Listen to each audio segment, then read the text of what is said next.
Hello दोस्तों भाई, कैसे हैं आप सभी। स्वागत है आपका अपने यूट्यूब चैनल नरेंद्र जायस मैथ्स पर। दोस्तों, today we will going to start trigonometry. आज हम स्टार्ट करेंगे टिग्नोमेट्री, जो कि हमारा एक इम्पोर्टेंट टॉपिक है और ये हमेशा यूजफुल रहेगा आपके लिए। आप एयरफोर्स एक्स ग्रुप की तैयारी कर रहे हैं, आप नेवी एसएसआर डबल ए की तैयारी कर रहे हैं, या फिर आप एनडी एंड एनई की तैयारी कर रहे हैं, या आप अदर डिफेंस एग्जाम्स की बात, तो कहीं ना कहीं इम्पोर्टेंट तो चैप्टर है अपने आप में टिग्नोमेट्री। एंड इसका यूज आपको बहुत आगे तक करना है। आप कैलकुलस पढ़ेंगे, वहाँ पे भी इसका यूज है। तो सबसे पहले मैं स्टार्ट करता हूँ कि टिग्नोमेट्री के अंदर कौन कौन से टॉपिक को कवर किया गया है, वो टॉपिक्स इसके अंदर डाले गए हैं। और सबसे पहले जो छोटी यूनिट होती है टिग्नोमेट्री की, वो होती है एंगल। वो एंगल से अपन स्टार्ट करेंगे कि व्हाट इज एन एंगल। तो उससे पहले मैं आपको बता देना चाहता हूँ कि टिग्नोमेट्री का बेसिक मीन्स क्या होता है। आपको पता है कि टिग्नोमेट्री, ये लिखा हुआ है ट्राई, और ट्राई का मीन्स होता है थ्री, और मेट्री का मीन्स होता है मेजरमेंट। तो हमारे पास में जो भी एक ट्राइंगल होता है, उसके एंगल्स को मेजरमेंट करना ही क्या होता है, ट्रिग्नोमेट्री होता है। यानी जो भी ट्राइंगल है उसके एंगल्स का हम जो मेजरमेंट करेंगे वो टिग्नोमेट्री के ही अंदर करेंगे। तो सबसे पहले हम चलते हैं कि व्हाट इज एन एंगल। एक एंगल क्या होता है, एंगल की डेफिनेशन क्या होती है, एंगल किस तरीके से सबस्टेंड किया जा सकता है, किस तरीके से फॉर्म किया जा सकता है, सारी की सारी चीज़ें हम एक एक करके कवर करते हैं। तो चलते हैं दोस्तों। अगर वीडियो पसंद आए तो वीडियो को लाइक करें, कमेंट करें और शेयर करें। तो सबसे पहले बात करते हैं angle. What is an angle. Angle क्या होता है, inclination between two lines. Inclination between two lines is called wear angle. दो रेखाओं के बीच झुकाव को कोण कहते हैं। हमारे पास कोई भी टू लाइन्स हैं। अब आप बताइए व्हाट इज लाइन। लाइन क्या होता है, कॉम्बिनेशन ऑफ इनफाइनाइट पॉइंट होता है। और आपको पता होना चाहिए पॉइंट क्या होता है। पॉइंट एक जीरो रेडियस का सर्किल होता है। और आपको ये भी पता होना चाहिए सर्किल क्या होता है। और सर्किल हम फॉर्म करना आपको बताएंगे कि किस तरीके से सर्किल को सबस्टेंड किया जा सकता है, और सर्किल में क्या क्या प्रॉपर्टीज होती हैं वो बात करेंगे हम आगे। आपका एक कोनिक सेक्शन नाम का चैप्टर आएगा, उसमें सारी की सारी हम डिटेल में कवर करेंगे। तो यहाँ पर सबसे पहले मैंने यहाँ पर एक वर्टेक्स जो है इसको ओ माना, और यहाँ से मैंने एक लाइन ड्रॉ करी जिसको मैंने ए का नाम दिया, और यहाँ से एक लाइन ड्रॉ करी जिसको मैंने बी का नाम दिया। अब यहाँ पे जो इंक्लिनेशन हो रहा है डेट कॉल्ड विथ थीटा।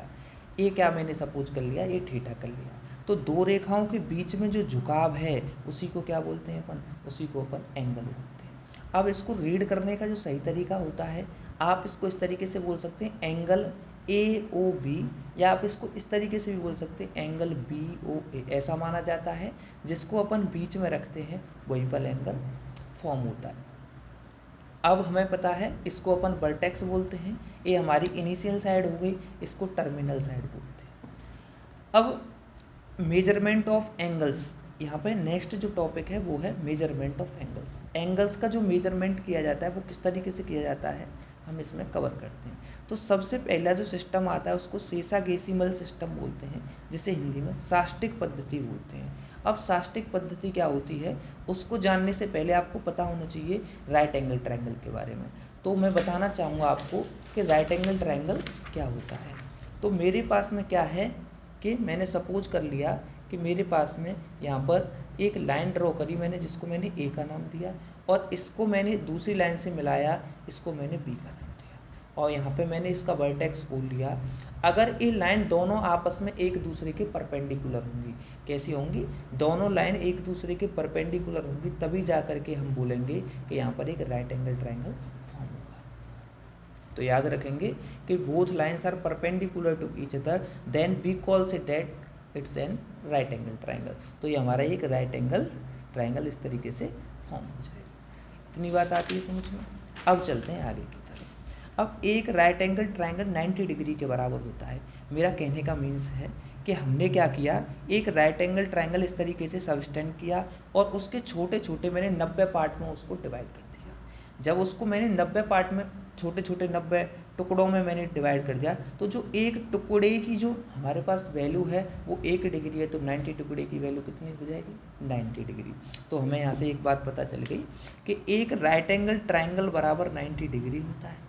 और आप जानते हैं एक समकोण ही तो 90 डिग्री के बराबर होता है, और 1 डिग्री की वैल्यू होती है 60 मिनट के बराबर। ये मिनट का साइन इस तरीके से होता है, और 1 मिनट बराबर होती है 60 सेकेंड। आपके पास अगर इस तरीके से है तो इसको डिग्री बोलते हैं, अगर आपके पास ए साइन आएगा तो हम इसको मिनट बोलेंगे, और हमारे पास अगर ए साइन आएगा तो इसको सेकंड के नाम से जाना जाता है। आगे की जो कंसेप्ट होती है हमारी, वो होती है सेकंड। जो हमारा सिस्टम होता है उसको बोलते हैं सेंटेसिमल सिस्टम, शतक पद्धति। शतक पद्धति में क्या होता है कि मेरे पास एक जो राइट एंगल ट्रायंगल है, एक समकोण त्रिभुज है, उसकी जो वैल्यू होती है वो 100 ग्रेड के बराबर होती है। अब ये ग्रेड क्या होती है, ये एंगल को जब भी मैं मेजरमेंट करूँगा तो मैं एंगल को या तो डिग्री में मेजरमेंट करूँगा या इसको मैं ग्रेड में मेजरमेंट कर सकता हूँ। तो एक ग्रेड की जो वैल्यू होती है वो 100 मिनट के बराबर होती है, और 1 मिनट की जो वैल्यू होती है वो 100 सेकंड के बराबर होती है। आपको सारी की सारी चीज़ें बताई जाएंगी, आपको सिस्टम चेंज करना बताया जाएगा कि किस तरीके से आप डिग्री से ग्रेड में कन्वर्ट कर सकते हैं, आप किस तरीके से ग्रेड से डिग्री में कन्वर्ट कर सकते हैं, आपको सारी की सारी चीज़ें बताई जाएंगी। और अब हमारा जो नेक्स्ट आता है, इसको अपन जो है इसको अपन बोलते हैं सर्कुलर सिस्टम। सर्कुलर सिस्टम के नाम से जानते हैं। तो सर्कुलर सिस्टम का मीन्स क्या है, इधर बात करते हैं सर्कुलर सिस्टम की। एक रेडियन की डेफिनेशन आपको सबसे पहले पता होनी चाहिए कि what is the value of 1 radian. आपको वैल्यू भी पता होनी चाहिए 1 रेडियन की, और 1 रेडियन की आपको एग्जैक्ट जो है वो डेफिनेशन भी पता होनी चाहिए। तो 1 रेडियन की डेफिनेशन क्या होती है, angle subtended at the centre of a circle. हमारे पास एक सर्किल दिया हुआ है, इसके सेंटर पर कोई भी एंगल फॉर्म हो रहा है, an arc of length equal to the radius of the circle. समझ में नहीं आया, आ जाएगा। कहने का मीन्स है एक वृत्त के केंद्र पर, हमारे पास एक वृत्त है, एक वृत्त के केंद्र पर उसकी त्रिज्या के बराबर लंबाई के चाप द्वारा बनाया गया कोण एक रेडियन कहलाता है। नहीं समझ में आया, मैं समझाता हूँ कि हमारे पास में एक सर्किल दे रखा है। क्या दे रखा है भाई, एक सर्किल दे रखा है। वी नो डैट यहाँ पे सर्किल का सेंटर होता है जिसे हम ओ के नाम से जानते हैं, और आप इस बात को भी जानते हैं कि इस सर्किल की जो सर्कमफेरेंस होती है जिसे परिधि बोलते हैं। और मैंने अगर यहाँ से सेंटर से अगर मैंने इसकी परिधि को टच कर दिया, कहाँ पर, पॉइंट ए पर, तो आपको पता है कि यहाँ से लेके यहाँ तक क्या हो गई, ये रेडियस होती है कि नहीं होती है। अगर मैं पॉइंट ए से चल के पॉइंट बी तक चला गया, तो मैं बी तक पहुँचा हूँ तो कुछ ना कुछ मैंने लेंथ भी कवर करी होगी। मैंने सपोज कर लिया कि मैंने जो लेंथ कवर करी है वो उसकी रेडियस के बराबर करी है। आप इस पॉइंट को इससे मिलाएंगे तो ये भी रेडियस हो जाएगी। कहने का मीन्स है कि हमारे पास एक ऐसा सर्किल है जिसकी रेडियस और आर्क दोनों कैसी हैं, बराबर हैं। तो यहाँ पर जो भी हमारा एंगल सबस्टेंड होगा वो कैसा होगा, 1 रेडियन का होगा। कैसा होगा भैया, 1 रेडियन का होगा। इसको क्या बोलेंगे, एंगल ए ओ बी बराबर एंगल बी ओ ए बराबर 1 रेडियन। आया समझ में। किसी भी सर्किल में उसके सेंटर पर उसकी रेडियस जो होती है उसकी उसी के इक्वल में अगर आर्क हो, क्या हो, आर्क और रेडियस दोनों क्या हो, बराबर हो, तो इसके बीच में जो भी एंगल फॉर्म होगा उसको अपन 1 रेडियन के नाम से जानते हैं। हम आपको एग्जैक्ट वैल्यू बताएंगे 1 रेडियन की, उसके लिए थोड़ा सा वेट करिए। अब हम बात करते हैं यहाँ पर सर्किल को ड्रॉ करके। मैंने इस तरीके से सर्किल को ड्रॉ कर लिया। आप सभी लोग जानते हैं कि ये सर्किल है, क्या है, ये सर्किल है।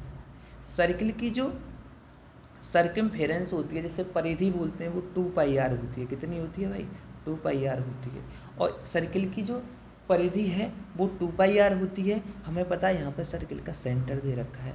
अगर मुझे पता है मैंने सर्किल के सेंटर से इस वाले पॉइंट को टच किया, इसकी रेडियस हो गई। ए पॉइंट से मैं बी पॉइंट पर पहुँच गया, पहुँचने के बाद मैंने एल लेंथ कवर करी। कितनी लेंथ कवर करी, एल लेंथ कवर करी। तो एल लेंथ कवर करी तो यहाँ पे इसको इससे मिलाऊंगा तो एक हमारे पास एंगल बनेगा। तो एंगल बराबर क्या होता है, एंगल बराबर आर्क अपॉन रेडियस, यानी कि कोण बराबर चाप बटे त्रिज्या। थीटा बराबर एल अपॉन आर, चाप ही तो एल है, आर ही तो रेडियस है। It's clear. अब क्या है कि हमें इस बात से यहाँ से एक बात समझने को आई कि थीटा बराबर एल अपॉन, हमारे पास एक फार्मूला आ गया। इधर से हम क्वेश्चन प्रॉब्लम्स को सॉल्व करेंगे और आगे की तरफ बढ़ें। Theta 1 equals to L1/R1। मैंने एक बात सपोज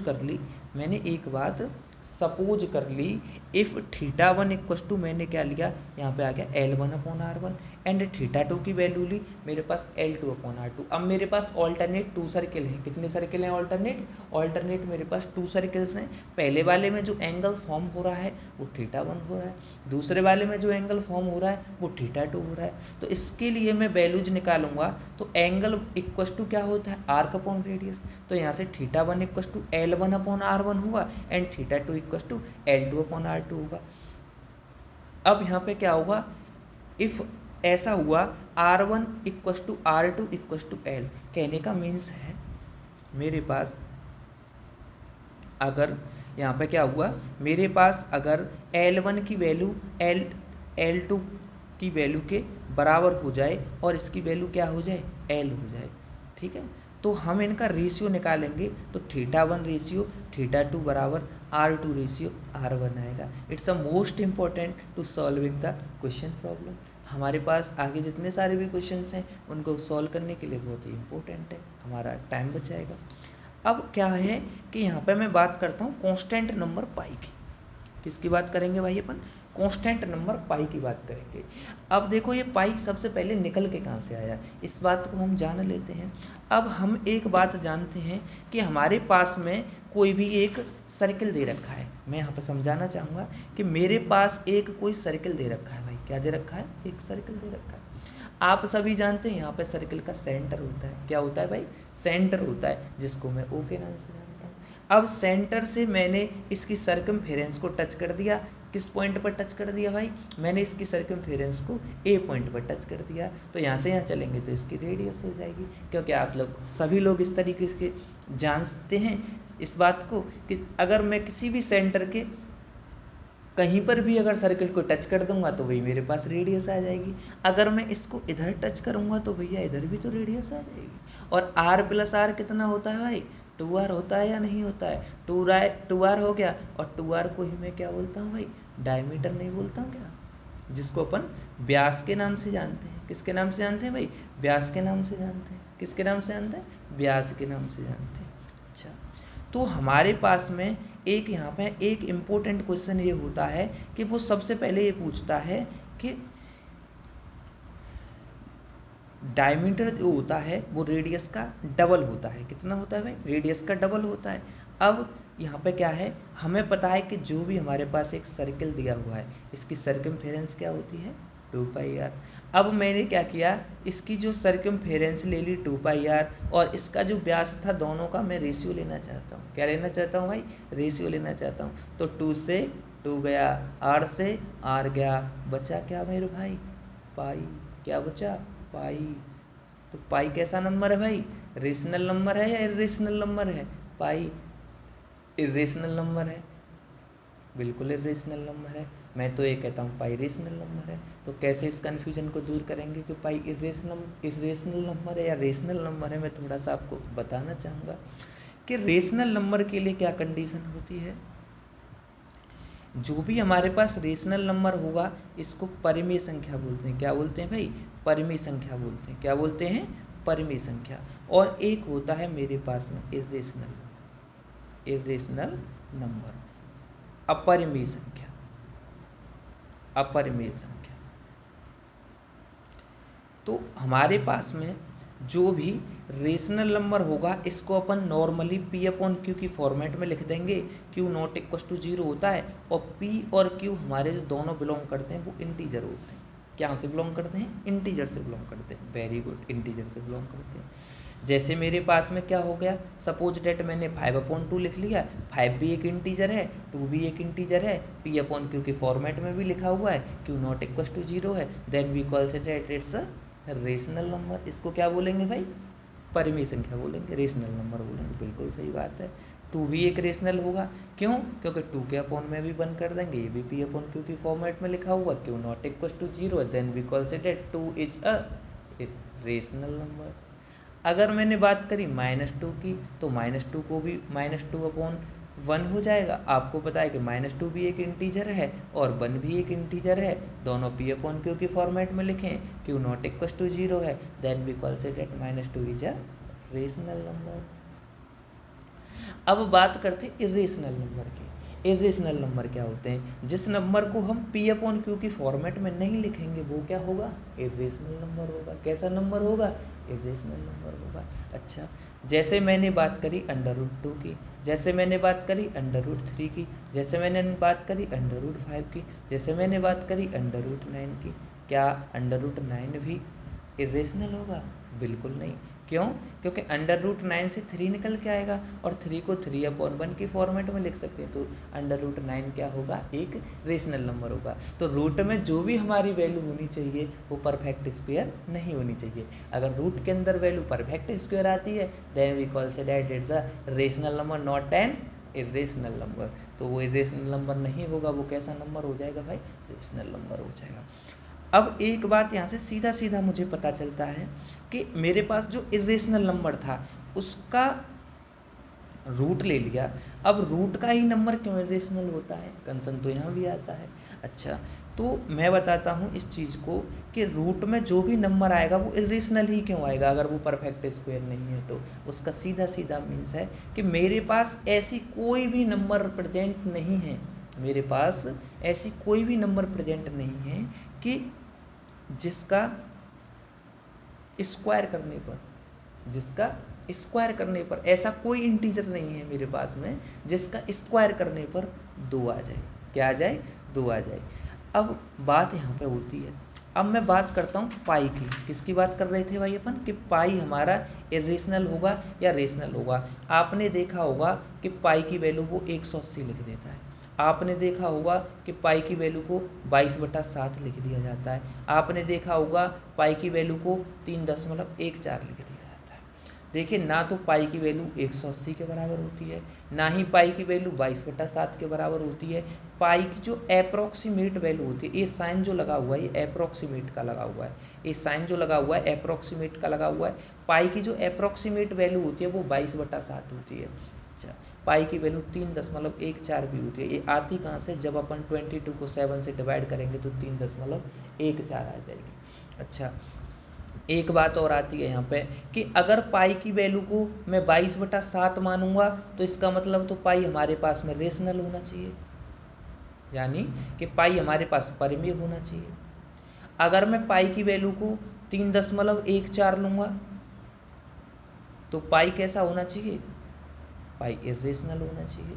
तो यहाँ पे तो कंसर्न आ गया कि रेशनल कहें या इरेशनल, है तो कन्फ्यूजन हो गया। क्या हो गया भाई?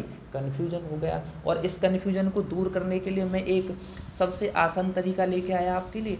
सबसे आसान तरीका क्या लेके आया वो देखिए। आपने सबसे पहले डेसिमल पढ़ा है। क्या पढ़ा है आपने? डेसिमल पढ़ा है। आप डेसिमल को अच्छे तरीके से जानते हैं। डेसिमल को अगर मैं डिवाइड करूँ तो 2 टाइप्स में डिवाइड कर सकता हूँ इसको। सबसे पहले आता है हमारा टर्मिनेट डेसिमल। क्या आता है भाई?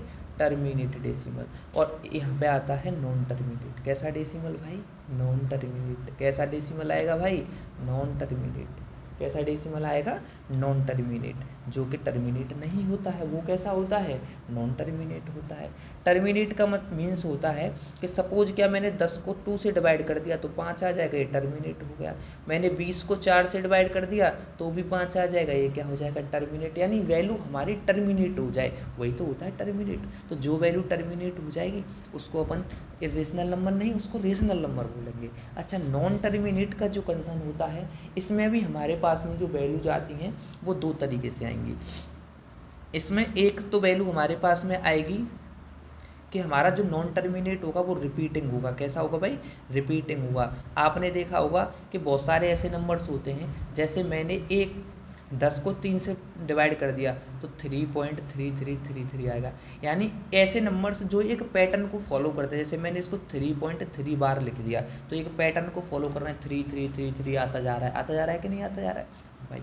एक होता है मेरे पास में नॉन रिपीटिंग का, जो कि कभी रिपीट नहीं होगा। जैसे यानी रिपीट नहीं होगा, जैसे मैंने 22 को 7 से डिवाइड कर लिया तो हमारा आंसर आया था 3.145 जो भी आया था मैंने इसको अप्रॉक्सीमेटली तो 3.14 लिया है कि नहीं लिया है? लिया है भाई।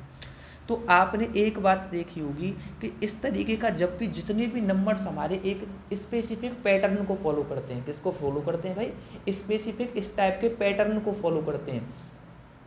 यहाँ पे जो भी दे रखा है 3.3333 की रिपीटिंग हो रही है, तो इसको अपन रेशनल नंबर में कन्वर्ट कर लेते हैं। तो हमें पता होना चाहिए कि जो भी हमारा टर्मिनेट होता है और जो भी नॉन टर्मिनेट का रिपीटिंग वाला एरिया होता है, इस कंप्लीट एरिया को तो मैं बोलता हूँ रेशनल। क्या बोलता हूँ भाई, रेशनल।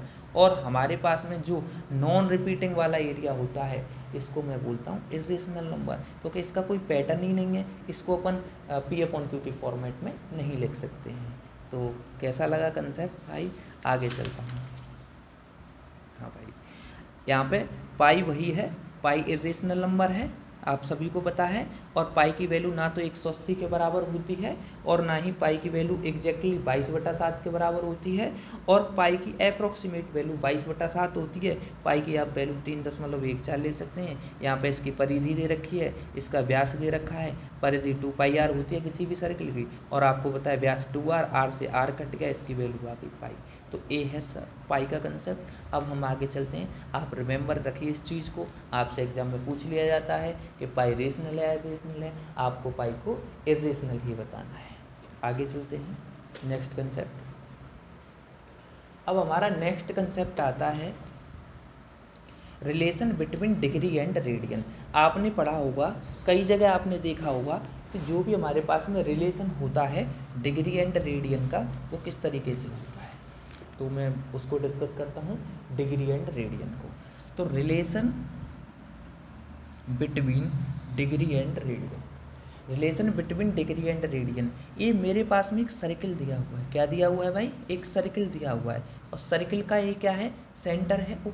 अब सेंटर से सर्कमफेरेंस को मैं पॉइंट ए पर टच करूंगा तो ये मेरी रेडियस हो गई, और पॉइंट बी पर टच करूंगा तो ये भी एक रेडियस हो गई। अब यहाँ से यहाँ तक मैंने जो भी आर्क लगाई, क्या आर्क का मीन्स है चाप, चाप भी आर्क के बराबर चला। तो आपको पता है यहाँ पर जो एंगल सबस्टेंड होगा, फॉर्म होगा, बनाया जाएगा, वो 1 डिग्री का नहीं 1 रेडियन का बनेगा। किसका बनेगा, 1 रेडियन का बनेगा। और आपको पता है मैंने इस वाले पॉइंट को यहाँ पर पी लिख लिया। अब आप एक बात बताइए मुझे, एंगल AOP, जो AOP है वो एक स्ट्रेट लाइन एंगल बन रहा है कि नहीं बन रहा है। और आपको पता है कि एंगल OAP स्ट्रेट लाइन में जो एंगल बनता है वो 180 डिग्री का बनता है। अभी सभी लोग जानते हैं इस बात को कि हमारे पास एक स्ट्रेट लाइन है, इसमें जो भी एंगल बनता है वो 180 का बनता है। इट्स वेरी सिंपल, 180 का बनता है। अब आप इस चीज़ को भी जानते हैं कि 180 की जो वैल्यू होती है वो 90 + 90 के बराबर होती है, और 90 का जो एंगल बनाता है, एक राइट एंगल ट्राइंगल भी तो होता है हमारे पास, एक राइट एंगल होगा वो 90 का एंगल बनाएगा। तो हमारे पास ऐसे एक 90 का यहाँ होगा, एक 90 का यहाँ हो गया, तो इसकी जो वैल्यू है एग्जैक्टली 2 राइट एंगल ट्राइंगल के बराबर होगी। किसके बराबर होगी, 2 राइट एंगल ट्राइंगल के बराबर। अब मैं बात करता हूँ एंगल AOB में, किसमें भाई, एंगल AOB में बात करूँगा। तो एंगल AOB में करूँगा तो आर्क अपॉन रेडियस, भाई आर्क क्या है इसकी, आर्क ऑफ AB आएगा और इसकी रेडियस R आ गई। इसको मैंने मान लिया इक्वेशन।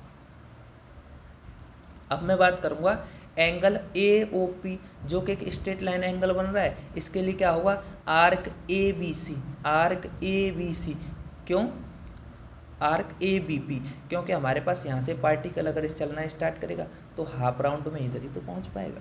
तो आर्क अपॉन रेडियस, दोनों का रेशियो लेंगे तो भाई R से तो R कैंसिल आउट हो गया। अब क्या रह गया, आर्क AB, AB की आर्क क्या दे रखी है R, और आर्क ऑफ ABP कितना दे रखा है, आर्क ऑफ ABP दे रखा है πr। क्योंकि यहाँ से जब भी मैं सेमी सर्किल में जाऊँगा, हाफ मेरे पास में जब भी सर्किल होगा तो वहाँ पर कंप्लीट तो 2πr होती है, तो आधे की कितनी हो जाएगी πr। तो R से R कट गया, 1 रेडियन बन रहा है। AOB का एंगल कितना है, 1 रेडियन का, 1 रेडियन अपॉन AOP कितना था, 180 था, यानी 2 राइट एंगल ट्राइंगल था, इक्वस टू 1/π। पाई से इधर करेंगे तो 1c, पाई की वैल्यू लेकर रखेंगे तो 180/π, पाई की वैल्यू से इधर मल्टीप्लाई करेंगे, इसका क्रॉस मल्टीप्लाई, तो πc बराबर कितना हो जाएगा 180। तो अब आपको ये चीज़ पता होनी चाहिए कि पाई जो भी रेडियन होता है वो 180 डिग्री के बराबर होता है, ना कि पाई की डायरेक्टली वैल्यू 180 के बराबर होती है। अब चलेंगे relation among degree radian and grade. तो तीनों में रिलेशन क्या होता है, हमारे पास जो भी पाई रेडियन की वैल्यू होती है वो 180 डिग्री के बराबर होती है, और पाई रेडियन की जो वैल्यू होती है वो 100 ग्रेड के बराबर होती है। तो ए भी पाई रेडियन के बराबर है, ए वाली वैल्यू भी पाई रेडियन के बराबर है। देन वी कंसीडर तीनों वैल्यूज आपस में बराबर हो जाएंगी, तो पाई सी बराबर 180 डिग्री और 100 ग्रेड। तो पाई रेडियन बराबर 180 degree and 100 grade. It is clear to everyone. चलते हैं आगे। आगे क्या है हमारा नेक्स्ट टॉपिक है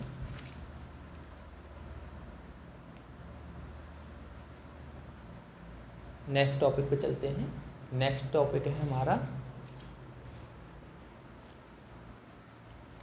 कन्वर्जन है। क्या है भाई, कन्वर्जन करना सिखाऊंगा कि आपको किस तरीके से आप जो है कन्वर्जन कर सकते हैं। आप डिग्री से रेडियन में किस तरीके से कन्वर्जन कर सकते हैं और डिग्री से रेडियन में। तो हम जानते हैं पाई सी की जो वैल्यू होती है वो 180 डिग्री के बराबर होती है, या मैं इसको इस तरीके से लिखूँगा 180 डिग्री की वैल्यू पाई सी के बराबर हो जाएगी। इसको मैं 180 इंटू 1 डिग्री लिख सकता हूँ। बराबर कितना है पाई सी, यहाँ से अगर 1 डिग्री की वैल्यू निकालूंगा तो पाई अपॉन 180। तो यहाँ से एक सीधा सीधा शॉर्टकट बनता है, जब भी आपको डिग्री से रेडियन में जाना हो, किस में जाना हो, डिग्री से रेडियन में, तो आप मल्टीप्लाई किससे कर देंगे, पाई अपॉन 180 से मल्टीप्लाई करते हैं। किससे करते हैं भाई, पाई अपॉन 180 से। ये डायरेक्टली शॉर्टकट लिखा दिया जाता है, लेकिन मैंने आपको कंसेप्ट से बताया है, क्योंकि कंसेप्ट सीखोगे तो एग्जाम हिट हो जाएगा, रटोगे तो कभी नहीं हो पाएगा। तो आपको तो हिट करना है तो आपको कंसेप्ट पढ़ने पड़ेंगे, आपको कंसेप्ट पढ़ाए जा रहे हैं। तो दूसरा आता है आपका रेडियन से डिग्री में कन्वर्जन। अब भाई रेडियन से डिग्री में कन्वर्जन कैसे करते हैं, अब हम जानते हैं कि पाई रेडियन की जो वैल्यू होती है वो 180 डिग्री के बराबर होती है। किसके बराबर होती है भाई, 180 डिग्री के बराबर होती है। और इसको अपन क्या लिख सकते हैं, 1c इस टू पाई इक्वल टू क्या लिखेंगे, 180, यानी इसको 1 इंटू पाई इसी लिख सकते हैं। तो यहाँ से अगर 1c की वैल्यू निकालूंगा तो ये आएगी 180 अपॉन पाई। और यहाँ से एक शॉर्टकट बनता है कि डिग्री रेडियन से आपको डायरेक्टली अगर डिग्री में बदलना है तो सर हमारे सर 180 बटा पाई से गुणा कर देते हैं। किससे कर देते हैं भाई, 180 गुणा पाई से। तो दोनों पे एक एग्जाम्पल लगाएं भाई। तो यहाँ पे मुझे बताया है डिग्री से रेडियन का कन्वर्जन था। चलो मुझे बताओ, चलो 30 डिग्री को बदल के बताओ। आपने कहा सर 30 डिग्री को कैसे लिखेंगे, 30 डिग्री इंटू क्या लिखेंगे, 1 डिग्री। Very good. 30 को जब मैं यहाँ लिखूंगा और 1 डिग्री की वैल्यू पाई बटा 180 दे रखी है। क्या दे रखी है भाई, पाई बटा 180। 0 से 0 गया, 3 से कितने बार गया, 6 बार। आंसर क्या आ गया इसका, पाई बाई 6। कितना हो गया भाई, पाई बाई 6। आप बता दो मुझे भैया 45 को करके। तो आपने लिखा सर डायरेक्ट हमारे सर ने सिखाया है डिग्री से रेडियन में बदलना हो तो पाई बटा 180। आपने कहा सर 45 से एक बार कट गया, 45 से 4 बार। आंसर आ गया पाई बाई 4। कितना आ गया भाई आंसर, पाई बाई 4। आया समझ में भाई, क्लियर। चलो रेडियन से डिग्री का बताते हैं। अब आप इसका अपोजिट बताइए। आपसे मैंने पूछा सर पाई बाई 6 बताइए कितना हुआ। आपने कहा सर हमारे सर ने बताया है पाई अपॉन 6 को जब भी आपको रेडियन में बनाना हो तो आप 180 बटा पाई से मल्टीप्लाई कर दीजिए। पाई से पाई गए, 10 की 6 से 3 बार गया तो कितना बचा, 30। तो यहाँ पे आ गया आंसर 30 डिग्री। ठीक है भाई, चलते हैं। अब हम बात करते हैं डिग्री से ग्रेड की। किसकी बात करेंगे भाई, डिग्री से ग्रेड में बदलने की। और जब भी हमें डिग्री से ग्रेड में बदलना हो क्या करते हैं भाई, 180 डिग्री की वैल्यू किसके बराबर बताई है भाई, 100 ग्रेड के बराबर। तो 1 डिग्री की वैल्यू क्या हो जाएगी, 100 अपॉन 180, यानी 100 अपॉन 180 सर। तो आप डायरेक्टली बताएंगे कि 1 डिग्री की जो वैल्यू है उसमें आप 5/9 से या 100 अपॉन 180 से मल्टीप्लाई कर दीजिए, ग्रेड में चेंज हो जाएगा। अब ग्रेड से डिग्री में चलेंगे तो जस्ट इसका उल्टा हो जाएगा। अब 100 ग्रेड बराबर 180 डिग्री, 1 ग्रेड की वैल्यू निकालेंगे तो 180/100 और 9/5 हो जाएगा। उसको 0 से 0 हटा के 2 से काटेंगे तो 9 बढ़ जाएगा, 2 से 10 5 बढ़ जाएगा, या 180/100 कर सकते हैं। क्या कर सकते हैं भाई, 100 कर सकते हैं। यहाँ तक बात क्लियर। चलते हैं भाई आगे। अच्छा भाई, अब यहाँ पे आते हैं। अब सबसे पहले हम बात कर रहे थे डिग्री से रेडियन की। अब देखो भाई, अगर आपको रेडियन से डायरेक्ट डिग्री में जाना है तो आप क्या करेंगे, पाई सी इक्वल टू 100 ग्रेड होता है, आप 1c की वैल्यू निकालेंगे तो 100 अपॉन पाई। अब ग्रेड से रेडियन में भेजता हूँ भाई, अब 100 ग्रेड की वैल्यू किसके बराबर होती है, पाई सी के बराबर होती है, यानी पाई रेडियन के बराबर होती है। और यहाँ पे क्या हो जाएगा, अगर मैं 1 ग्रेड की वैल्यू निकालूंगा तो पाई अपॉन 100 रेडियन हो जाएगा। अब आप अगर इंडियन एयरफोर्स का एग्जाम देते हैं, किसका देते हैं भाई, आप अगर एयरफोर्स का एग्जाम देते हैं तो आपको ओनली डिग्री से रेडियन और रेडियन से डिग्री में आना चाहिए। अगर आप नेवी SSR AA का भी एग्जाम देते हैं तो भी आपको डिग्री से रेडियन में, रेडियन से डिग्री में कन्वर्जन करना आना चाहिए। अगर आप NDA का एग्जाम देते हैं या आप NA का एग्जाम देते हैं, रिमेंबर डैट आपका 300 मार्क्स का पेपर होता है, मैथ्स का होता है कि नहीं होता भाई, तो आपको सब कुछ पढ़ना पड़ेगा। आपको डिग्री से रेडियन, रेडियन से डिग्री, डिग्री से ग्रेड, ग्रेड से रेडियन, सब कुछ आना चाहिए। क्या आना चाहिए, सब कुछ आना चाहिए। मैंने यहाँ पे भाई कुछ इन शॉर्ट बनाए हैं आपके लिए। क्या बनाए हैं, इन शॉर्ट बनाए हैं। इन शॉर्ट में क्या करते हैं, जब भी अपन डिग्री से रेडियन में मल्टीप्लाई करेंगे तो किससे करेंगे भाई, पाई अपॉन 180 से मल्टीप्लाई करेंगे सर। जब भी आप इसके अपोजिट जाओगे रेडियन से डिग्री में तो किससे मल्टीप्लाई करोगे भाई, 180 अपॉन पाई से। आपने कहा सर मुझे डिग्री से ग्रेड में पहुंचा दो, तो आप 5/9 से मल्टीप्लाई कर दीजिए। मैंने कहा सर मुझे ग्रेड से डिग्री में पहुंचा दो, तो कैसे करूँगा, 9/5 से मल्टीप्लाई। बता चुका हूँ पीछे सारी की सारी कंसेप्ट, आप देखिए ध्यान से वीडियो को, बैक करके वीडियो देखिए, आपको सारी की सारी कंसेप्ट मिलेंगी। अगर मुझे रेडियन से ग्रेड में जाना है तो मैं 100/पाई से मल्टीप्लाई करता हूँ। अगर मुझे इसके बैक जाना है ग्रेड से रेडियन में तो पाई अपॉन 100 से मल्टीप्लाई करता हूँ। तो यो भाई इस पर एक क्वेश्चन लगा देते हैं। क्या लगा देते हैं भाई, एक क्वेश्चन लगा देते हैं। क्वेश्चन क्या कहता है, the difference of two angles. हमारे पास में जो डिफरेंस दे रखा है वो दो एंगल्स का, वो 1 डिग्री दे रखा है। The circular measure of their sum is 1 degree. वाह, इसका जो है सम दे रखा है वो 1 डिग्री दे रखा है। अब यहाँ पे क्या है, what is the smaller angle in circular measure. हमें बताना है कि सबसे छोटा एंगल क्या होगा। तो सबसे छोटा एंगल क्या होगा, उसके लिए हमारे पास 4 ऑप्शन है। ऑप्शन ए है 180/पाई-1, ऑप्शन बी 1 - पाई/180, ऑप्शन सी 1/2 पाई-1 और ऑप्शन डी 1/2 180/पाई-1। तो देखते हैं इसका सॉल्यूशन किस तरीके से करेंगे हम इसको सॉल्व, और आपको कराते हैं इसका सॉल्यूशन।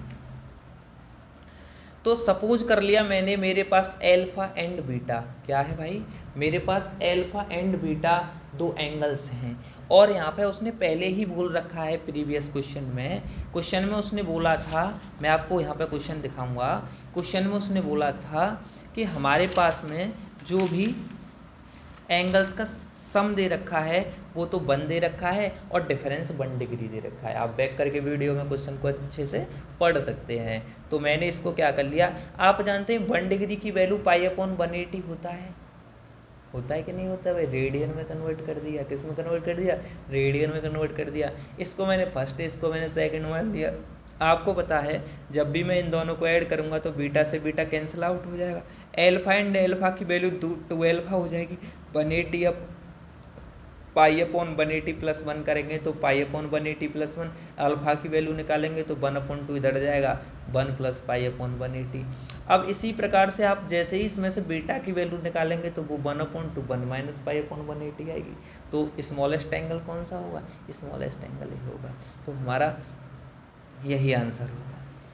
अब थोड़ा मैं कन्वर्जन की तरफ चलता हूँ। मैंने आपको कन्वर्जन के बहुत सारे क्वेश्चंस कराए, लेकिन कन्वर्जन में क्या है, मुझे 30 डिग्री को बदल के बताओ। मैं आपको कुछ स्पेसिफिक वैल्यूज को जो है क्वेश्चन में अप्लाई करा के दिमाग में ऐसे सेट कर दूंगा, उसकी हेल्प से आप चुटकियों में डिग्री से रेडियन और रेडियन से डिग्री में कन्वर्ट कर दोगे। तो सबसे पहले मैं करता हूँ 30 डिग्री को। आपने कहा सर 30 डिग्री को हम 30 × 1 डिग्री लिखेंगे, और 30 × 1 डिग्री लिखेंगे तो 30 × 1 डिग्री की वैल्यू क्या होती है सर, पाई/180। आपने इसको 6 टाइम काट दिया तो आंसर क्या आ गया, पाई/6। क्या आ गया आंसर भाई, पाई/6। चलो मैं इन सभी को आपको करके दिखा देता हूँ किस तरीके से मैंने सारी की सारी चीज़ें सॉल्व की हैं, और मैं कुछ आपको इम्पोर्टेंट भी कराऊंगा। तो सबसे पहले मैं स्टार्ट करता हूँ सबसे छोटा एग्जाम्पल लेके, और वो एग्जाम्पल होगा मेरा सबसे पहले जो एग्जाम्पल है वो लिखूंगा मैं 30 डिग्री से। किससे लिखूंगा भाई? 30 डिग्री से। अच्छा 30 डिग्री का क्या मेंशन है? मैंने कहा सर 30 डिग्री को बदल दो। आपने कहा सर हमें तो आपने ये बताया है कि जब भी हमें डिग्री से रेडियन में कन्वर्ट करना हो तो पाई बटा 180 करते हैं। क्या करते हैं भाई? पाई बटा 180 करते हैं। आपने कहा सर 0 से 0 कट गया, 3 से कितने टाइम कट गया? 6 टाइम कट गया, तो पाई अपॉन क्या आ गया भाई? 6। इसको आप रिमेंबर रखेंगे कि 30 की वैल्यू क्या होती है? Pi upon 6। मैं आपको क्वेश्चन में सारी की सारी वैल्यूज को अप्लाई करना सिखाऊंगा।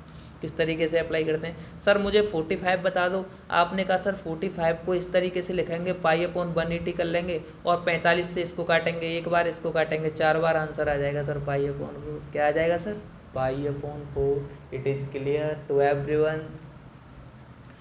अगर मैं बात करूंगा, मैंने कहा सर मुझे 60 डिग्री बताइए। आपने कहा सर 60 को 60 छोड़ेंगे। हमें पता है डायरेक्ट जब भी हम डिग्री से रेडियन में बदलते हैं तो पाई अपॉन 180 और इसको 6 से करेंगे तो 3 टाइम और 0 से 0, तो ये आंसर क्या आएगा भाई? Pi upon 3।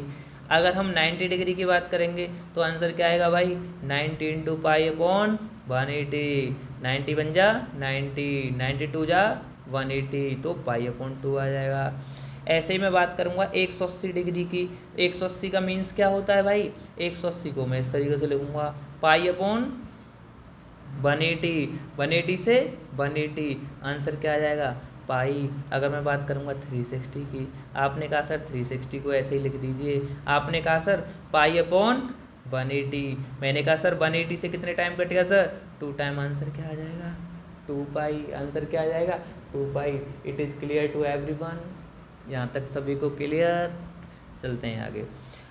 अब इस तरीके से मैंने कहा मुझे बताइए सर 120 डिग्री की वैल्यू क्या होगी। आपने कहा सर 120 को इस तरीके से लिखा, डिग्री से रेडियन में बदलेंगे तो पाई अपॉन 180। आपने कहा सर 0 से 0 को काट दो। आपने कहा सर इससे सिंप्लीफाई कर लो यार, 6 2 जा 12, 6 3 जा 18, तो कितना हो गया? 2 पाई अपॉन 3। मैंने कहा सर मुझे 240 बता दीजिए। आपने कहा सर बताते हैं। 240 को 240 लिखा। सर आपने कहा पाई अपॉन 180 से मल्टीप्लाई कर दीजिए, 0 से 0 कट गया। अरे यार सिंप्लीफाई करो ना, तो 6 4 जा 24, 6 3 जा 18, कितना आंसर आ गया भैया? 4 पाई अपॉन 3। अब मैं आपको कुछ एक्स्ट्रा ऑर्डिनरी सिखाना चाहता हूँ। क्या सिखाना चाहता हूँ भाई? एक्स्ट्रा ऑर्डिनरी सिखाना चाहता हूँ। और एक्स्ट्रा ऑर्डिनरी में क्या सिखाऊंगा? आपको पता है कि सर, क्या पता है सर? आपको पता है सर 60 डिग्री जो होता है वो किसके बराबर बताया है सर? Pi upon 3। अब अगर कोई वैल्यू 60 से मेरी 120 हो गई, कितनी हो गई भाई? 120, तो ऑब्वियस सी बात है ये डबल टाइम हुई। कितने टाइम हुई भाई? 2 गुनी हुई। तो इस वैल्यू को भी तो सर 2 गुनी करोगे। जो रूल LHS में लगाओगे वही तो RHS में लगाओगे। इसका आंसर कितना? 2 पाई अपॉन 3। आपने कहा सर मुझे 240 बताइए। मैंने कहा सर हमारे पास में 60 डिग्री की वैल्यू कितनी दे रखी है भाई? हमें 60 डिग्री की वैल्यू पता है पाई अपॉन 3। अगर कोई वैल्यू 63 से 240 हो गई तो इसका मतलब कितनी टाइम्स हो गई? 4 गुनी हो गई। तो सर आप इस वैल्यू को भी 4 गुनी कर दीजिए, तो कितना हो गया भाई? 4 पाई अपॉन 3। तो आपको सारी की सारी वैल्यूज को क्या है? सारी की सारी वैल्यूज को आपको कन्वर्जन करना आना चाहिए। किस तरीके से आप कन्वर्जन कर पाएंगे वैल्यूज का, तो आप इसी तरीके से देखते रहिए हमारा YouTube चैनल। तो सारी की सारी इन्फॉर्मेशन आपके सामने मैंने यहाँ पे रख दी है, किस तरीके से आपको बदलना है। तो आपको 60 डिग्री मैंने बता दिया किस तरीके से हमारा पाई अपॉन 3 होता है, 45 डिग्री पाई अपॉन 4 होता है, 90 डिग्री पाई अपॉन 2 होता है, 180 डिग्री पाई होता है, 360 की बात करूँगा तो 2 पाई होता है, 270 की बात करूँगा तो हमारे पास में 3 पाई अपॉन 2 होता है, 135 की बात करूँगा 3 पाई अपॉन 4 होता है। इसी तरीके से अपोजिट हो जाएगा, जैसे 2 पाई अपॉन 3 की बात करूँगा तो उसको क्या है 180 अपॉन पाई कर देंगे। तो 5 पाई अपॉन 6 की बात करेंगे तो इस तरीके से कन्वर्ट कर देंगे। अब आपको मैंने डिग्री से रेडियन का कन्वर्जन के क्वेश्चन कराए। अब मैं आपको रेडियन से डिग्री के कुछ क्वेश्चन कराना चाहता हूँ। तो सबसे पहले भाई आपसे मैं एक छोटा सा क्वेश्चन करूँगा यहाँ पे, और क्वेश्चन बहुत ही ईजी है। मैंने आपसे कहा सर मुझे पाई/6 बताइए, क्या बताइए, पाई/6 बताइए। आपने कहा सर ये तो पाई/6 रेडियन में दे रखा है, इसको डिग्री में बदलवा रहे हो क्या? मैंने कहा हाँ सर हम डिग्री में बदलवाना चाहते हैं। आपने कहा सर पाई/6 को ऐसे ही रखेंगे, 180/पाई से मल्टीप्लाई करेंगे, पाई से पाई काट देंगे, 6 से 180 को उड़ा देंगे, कितने बार, 30 बार। कितना हो गया भाई, पाई/6 30 डिग्री हो गया भाई। मैंने कहा सर मुझे पाई/4 को बताइए। आपने कहा सर पाई/4 को ऐसे ही रखेंगे, 180/पाई से क्या करेंगे, मल्टीप्लाई, पाई से पाई को उड़ा देंगे। आंसर क्या आएगा भाई, 4 से भी तो उड़ाएंगे इसको, 45। Very good. मैंने कहा सर आप मुझे बताइए पाई/2 कितना होता है। मैंने कहा सर पाई/2 को ऐसे लिखेंगे, इसको 180/पाई से मल्टीप्लाई करेंगे, पाई से पाई को उड़ा देंगे, 2 से 90 बार कटेंगे। कितना आया भाई आंसर, 90 डिग्री। क्या आया भाई आंसर, 90 डिग्री। अब आपको सब कुछ पता है कि 30 डिग्री की जो वैल्यू बताई मैंने आपको पाई/6 बताई। कितनी बताई भाई, पाई/6 बताई। और मैंने आपको 90 डिग्री की जो वैल्यू थी मेरे पास में, मैंने वो आपको बताई पाई/2। कितनी बताई भाई, पाई/2। तो बाकी वैल्यूज सारी की सारी आपको पता है। 30 डिग्री को अपन पाई/6 लिखते हैं कि नहीं लिखते हैं। अच्छा, एक छोटा सा एग्जांपल लूँगा, 5 पाई/6 बताइए। आपने कहा कि सर 5 पाई/6 को तो इसी प्रकार लिखेंगे, इसको 180/पाई लिखेंगे, पाई से पाई को उड़ा देंगे, 6 से इसको 30 बार कर देंगे, और 30 का मल्टीप्लाई 5 से करेंगे तो सर 150 होता है। कितना होता है सर, 150। Very very simple. मैंने कहा सर 2π/3 बताइए। आपने कहा सर 2π/3 को तो इसी तरह से लिखूंगा, 180/पाई लिखूंगा, पाई से पाई को काट दूंगा, 3 से इसको 60 बार काट दूंगा, 60 का 2 से मल्टीप्लाई करूंगा तो 120 डिग्री लिख दूंगा। कितना लिख दूंगा सर, 120 डिग्री लिख दूंगा। मैंने कहा सर आप एक बात बताइए, मैं आपसे 5π/6 पूछता हूँ, पहले बता चुका हूँ। मुझे पता है 5π/6 कुछ नहीं, ये 5 टाइम्स ऑफ पाई/6 लिखा हुआ है। कितना लिखा हुआ है भाई, 5 टाइम्स ऑफ पाई/6 लिखा हुआ है। अब आप भली भांति जानते हो 5 को तो 5 छोड़ेंगे, और पाई/6 की वैल्यू कितनी होती है भाई, 30 डिग्री होती है। कितनी होती है, 30 डिग्री। तो 30 पंजे कितना हो गया मेरे भाई, 150। सो सिंपल है। अगर आप कैलकुलेशन में वीक हैं तो आप इस तरीके से करिए। जल्दी जल्दी मल्टीपल तरीके बता रहा हूँ, ऐसे भी सोचिए, लेकिन क्वेश्चन गलत नहीं होना चाहिए, आपको करना आना ही आना चाहिए। मैंने आपसे कहा सर 2π/3 बताइए। आपने जल्दी से बोला सर मैं इसको काटा पीटे क्यों करूँ, मुझे दिख रहा है सीधा सीधा, ये तो 2 टाइम्स ऑफ पाई/3 लिख रहा है सर आपने तो हमें 2 तो 2 रख दिया, आपने तो हमें बताया है कि सर पाई/3 60 होता है। मैंने क्या किया सर, एक तो 120 हो गया सर, यहाँ भी तो 120 आया था। तो आप ऑल्टरनेट तरीके हैं, आप किसी भी तरीके से कर लीजिए। अच्छा, एक और बताता हूँ। मैंने कहा सर मुझे 3π/4 बताइए। आपने कहा सर ये तो 3 × पाई/4 लिखा हुआ है, और मैंने क्या कहा, 3 को 3 लिखा, पाई/4 को क्या लिखा सर, 45 लिखा। क्या लिखा भाई, 45 लिखा। और सर 45 का 3 से करते हैं तो 135। क्या बात है भाई, 135। मैंने कहा सर मुझे 4π/3 बताइए। आपने कहा सर ये को और कुछ नहीं है, ये तो 4 टाइम्स लिख रहा है पाई/3 का। सर मैंने कहा 4 को तो 4 छोड़ा। आपने कहा सर पाई/3 तो 60 होता है सर। कितना होता है, 60 होता है। तो 60 से मल्टीप्लाई करेंगे तो कितना आया सर, 240।